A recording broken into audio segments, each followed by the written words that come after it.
Look like Dillon Gabriel is going viral for saying some things at the conclusion of this game. I all know Dillon Gabriel went out there and looked it pretty bad, I must say.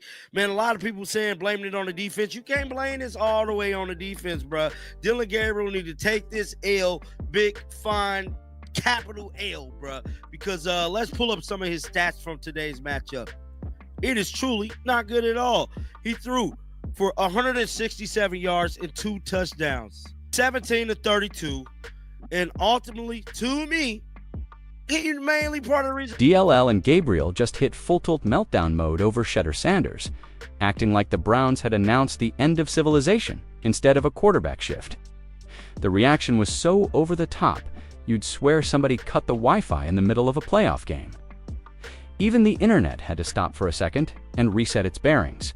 Clips are everywhere, fans are spiraling, and honestly, you don't see grown men get this dramatic unless it's draft night.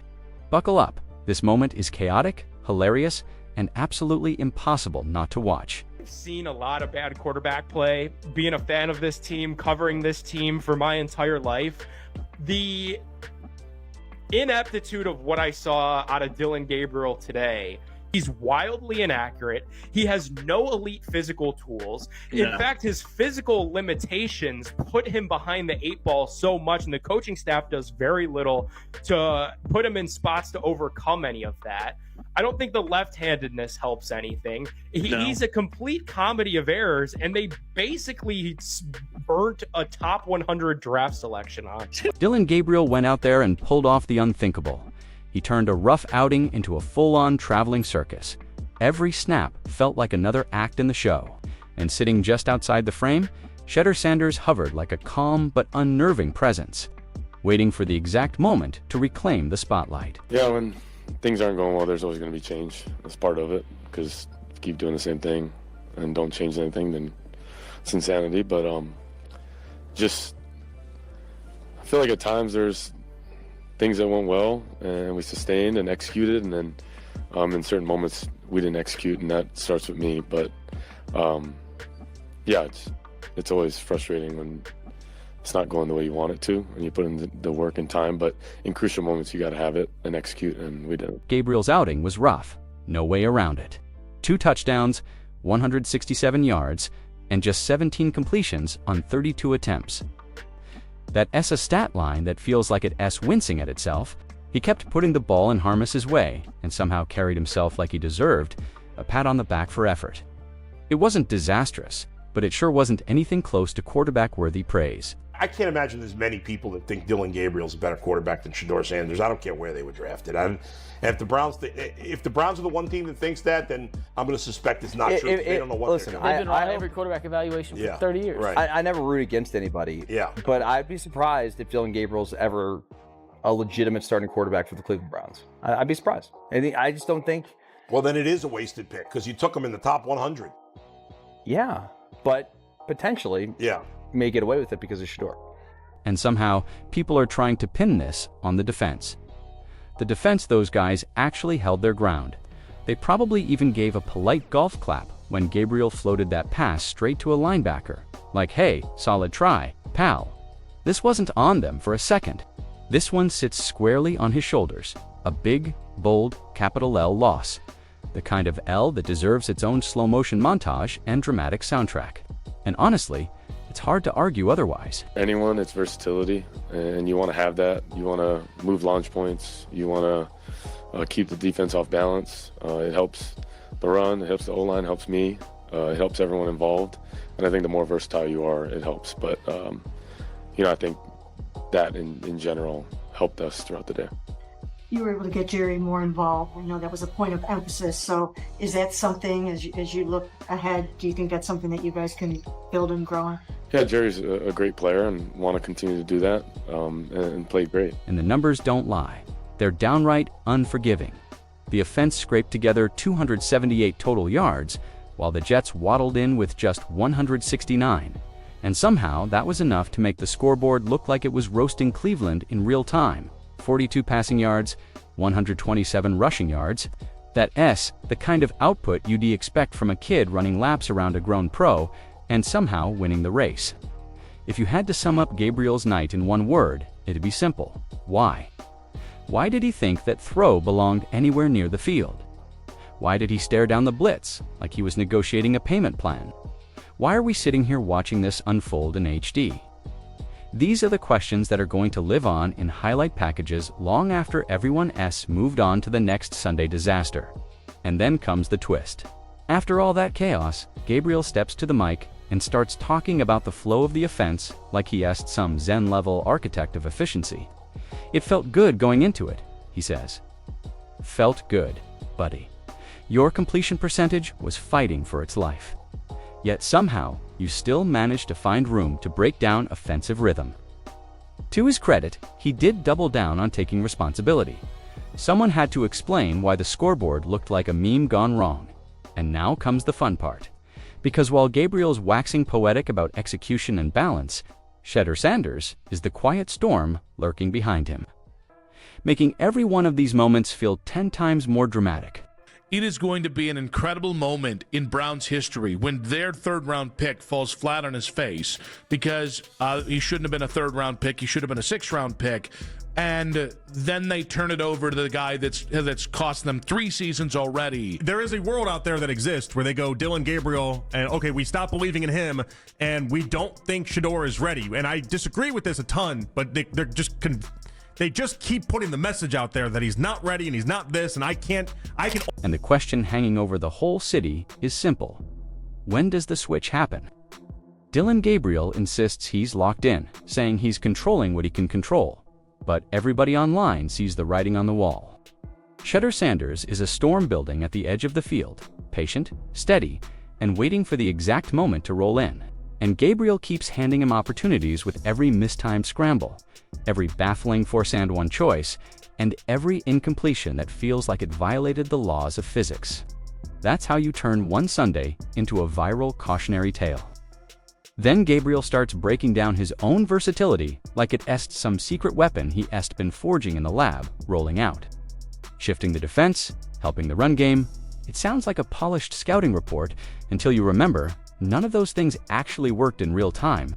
It's like he's narrating a different movie, one where he's the hero, while the real film on the field is a tragic comedy with unintentional punchlines. And speaking of comedy, let's talk touchdowns. That throw to Jerry Jeudy was powered by whatever alternate dimension Gabriel pulls from when he freelances. Bootleg right, slam the brakes, whip it back across the field, pure chaos, dressed up as improvisation. Jeudy, being the pro he is, bailed him out, but the design, that was madness masquerading as magic. Then came the 95-yard march. At first glance, it looked sharp, efficient, controlled, maybe even promising. You watch it and think, all right, maybe he finally settled in. But once you remember how the rest of the afternoon went, you realize efficiency in the Dillon Gabriel dictionary usually translates to one thing: temporary luck that evaporates the moment the spotlight shifts. I have no idea, but I'm willing to see what's behind door number 3. I'm willing to make a change for change's sake. Because what I've gotten over the last 4 games with Dillon Gabriel is a guy that I have serious questions about whether or not he's an NFL quarterback. Seriously. So what does Kevin Stefanski want out of this?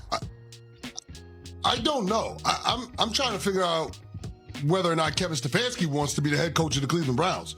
Because to continue to stay the course with Dillon Gabriel based on the body of work that we've got. Everyone could feel the tension hanging over the sideline. Dillon Gabriel is clinging to his job, tossing out buzzwords about execution and versatility like they re-smoke grenades meant to distract from the scoreboard. And meanwhile, Shedeur Sanders exists in the background, like the inevitable sequel everyone knew was coming. The one the franchise tried to delay, but can T escape? Memes are already flying, the meltdown label is locked in. And people online are drafting imaginary headlines as if it's Monday morning already. Shedeur owns the internet cycle now. He doesn't forgive, he doesn't forget. And he's definitely not letting anyone preach about flow when the completion percentage is floating somewhere near the ozone layer. So let's get back to the numbers, because they tell the real story of just how rough this outing was. 17 completions on 32 attempts, 2 touchdowns, one so improbable that even the replay booth shrugged. The offense scraped together 278 yards, which is only slightly more than what the Jets managed with 169 total and just 42 through the air. That's not a competitive stat line. That's mediocrity, wearing a hard hat and calling itself effort. And here's the thing about Gabriel. He knows. He admits he missed key moments. That execution starts with him. He's self-aware, reflective, and somehow still taking snaps. It's inspiring. If your definition of inspiring is a real-time reminder of why backup quarterbacks exist in the first place. Which brings us back to Shedeur Sanders, the angle that makes all of this electric while Gabriel is out here breaking down rhythm, communication, and chain-moving philosophy. Shedeur is lurking like the twist in a suspense movie that everyone sensed coming but pretended wasn't inevitable. I'm operating on the assumption, Earl, and maybe this is wrong of me to assume because you just don't know with this offense, that they're going to win tomorrow, everyone's going to, cooler heads will prevail, and Dillon Gabriel will still be the quarterback next week. And then I think the first game that it becomes a bigger question for the franchise, depending on what happens against Baltimore next week, if it's a blowout, if the offense still looks terrible, if Dillon still looks terrible, then I think they might consider making that change for the Raiders game. But I honestly think it probably is longer than that even. I think it's probably more so end of November. But everybody knew this moment was creeping up. Gabriel keeps talking about controlling what he can control. We get it, man. But when Shedeur Sanders is standing on the sideline ready to take your reps, every misread, every sack, every wobbling incompletion suddenly feels like it's under a stadium spotlight. It's like watching a guy juggle knives while a master chef stands behind him holding a perfectly sized safety net.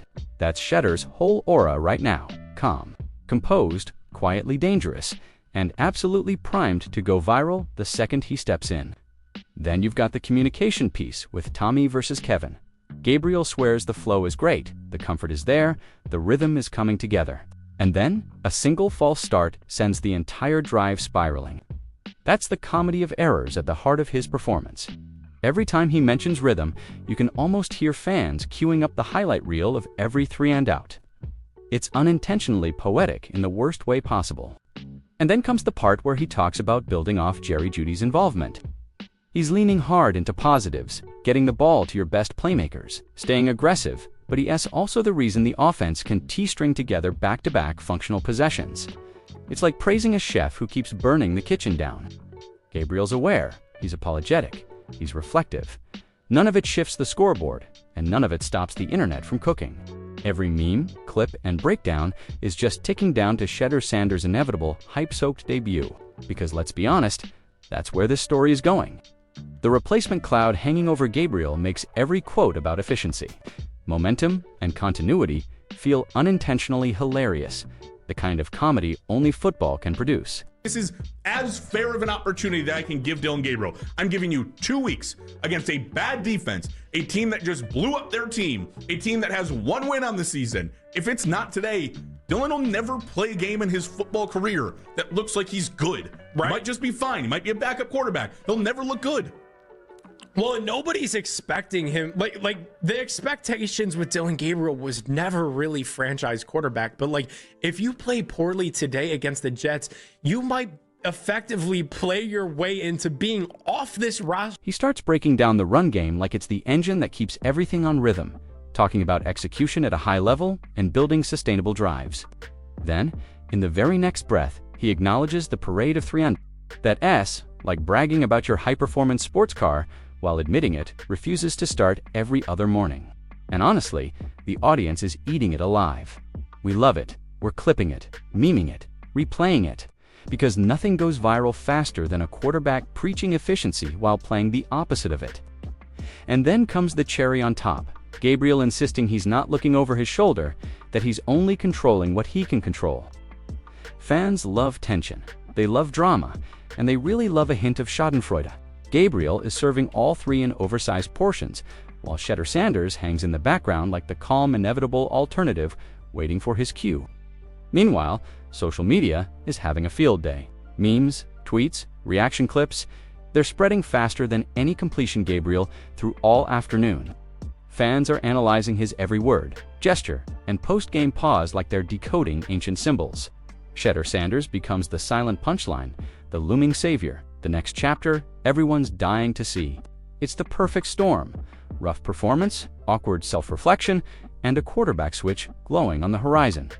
That's pure content gold for YouTube, TikTok, and every sports forum in existence. The drama doesn't need writers, it's scripting itself in real time. But I'm ready to talk about Dillon Gabriel, though. I ain't gonna lie to you, man. Look, let's get to it then. I'm tired of Kevin Stefanski talking so much. Because now we don't want to talk. We want to watch film. I hear you. Moving along. Let's talk about the Browns, man. The Browns had another very embarrassing loss. The Boo Boo Bowl. They lost it today against the Jets. It was nasty. Kevin Stefanski on the podium was asked about the starting quarterback position. He went on to say this. Yeah, we're going to stick with Dillon. Obviously, this is a young players that you're always trying to get one game better and those type of things, but we have to play better. And now it's officially gone viral. Every sports fan has a take.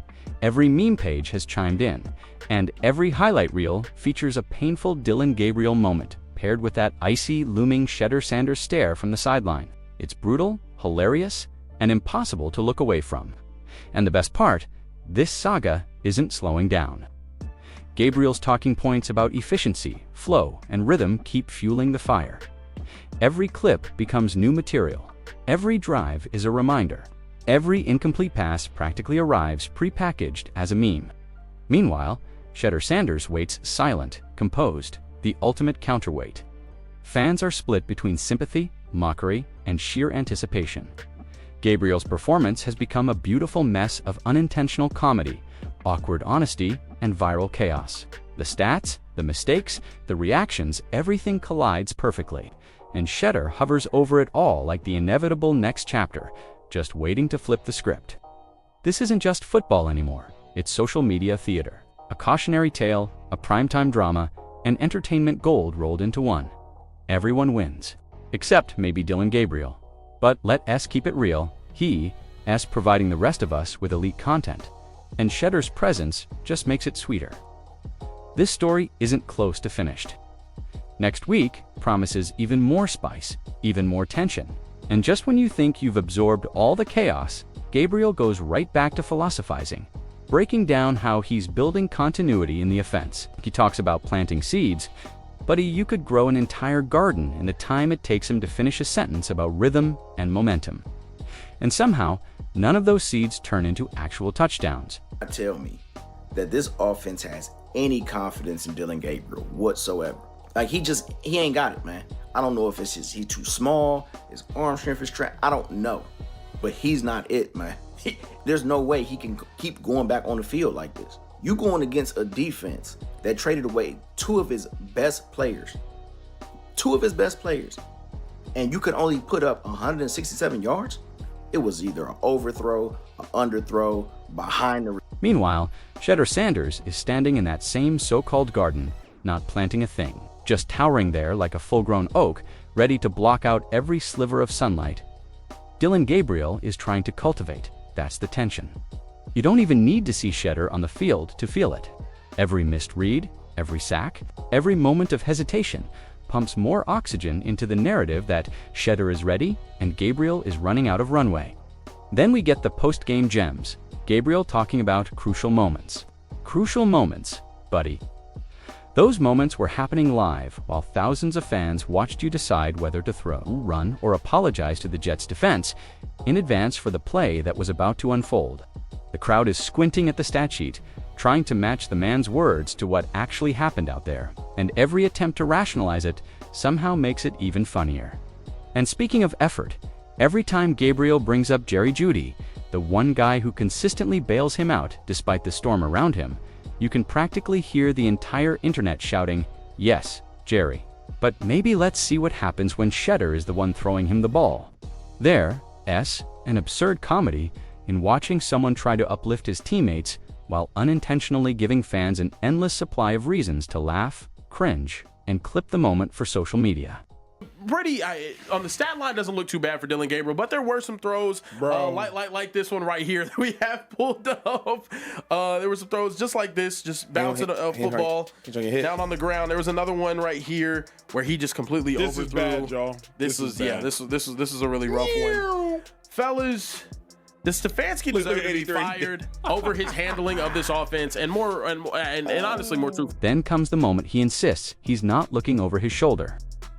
Gabriel swears he isn't worried about Shedeur, repeating his mantra of control what you can control. That's adorable. It's like watching someone convince themselves there's no shark nearby, while the dorsal fin is slicing through the water in plain sight.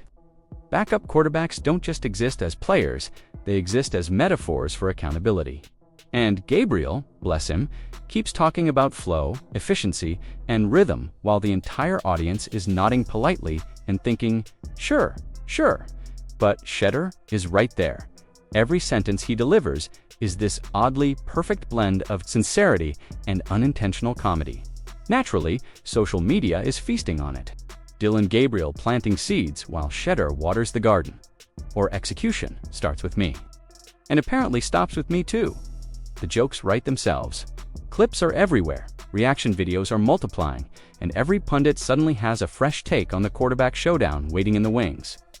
The whole thing is layered: shaky performance, sincere reflection, and the ever-present silent replacement warming up in the background. It's dramatic, it's hilarious, and it's tailor-made for viral traction. And that's why this isn't just football anymore. It's full-on social media theater. Dillon Gabriel is unintentionally narrating the story of his own viral unraveling, while Shedeur Sanders stands there as both the solution and the punchline everyone knows is coming. At the battle of the Browns at Jets. If he gets another 5 sacks and they lose this game, then I don't want to hear another word about Dillon Gabriel. I don't want to hear nothing else. Great words of one of the greatest singers of all time in the form of Usher Raymond. It's time to get them papers. Inaccuracy, man, it's baffling to me, man. And Kevin Stefanski is supposed to be all about accuracy and not turning the ball over. You can't tell me he's more accurate than Shedeur Sanders. You just can't tell me that. If Shedeur's not starting by the time they play the Raiders, it's more than obvious that Kevin Stefanski has an agenda against this young man. Because you can't watch what I just... Every time Gabriel talks about efficiency or momentum, the unspoken question hangs in the air. How long before Shedeur steps in? That tension alone keeps fans glued to their screens, tweeting, sharing, refreshing highlights, while Gabriel, in all his reflective glory, continues handing out premium content without even trying. The beauty of this whole saga is that it evolves in real time. It's not a single viral clip, it's a running story, and through all of it, Shedeur Sanders stays the silent, ever-present counterpoint. He's the future hovering over every snap, making each misread funnier, each stat line heavier, and every highlight reel pure entertainment. Clips get rewatched, memes get remixed, debates spark on command. Gabriel's self-analysis keeps feeding the commentary machine, while Shedeur's quiet shadow builds suspense, anticipation, and non-stop speculation. Fans are hooked because the narrative writes itself, and the engagement potential is sky-high. Every drive, every post-game quote, every awkward pause just adds another layer to a saga nobody can turn away from. And if you've been enjoying this ride as much as we have, don't forget to like the video and drop your thoughts in the comments because it helps more than you think.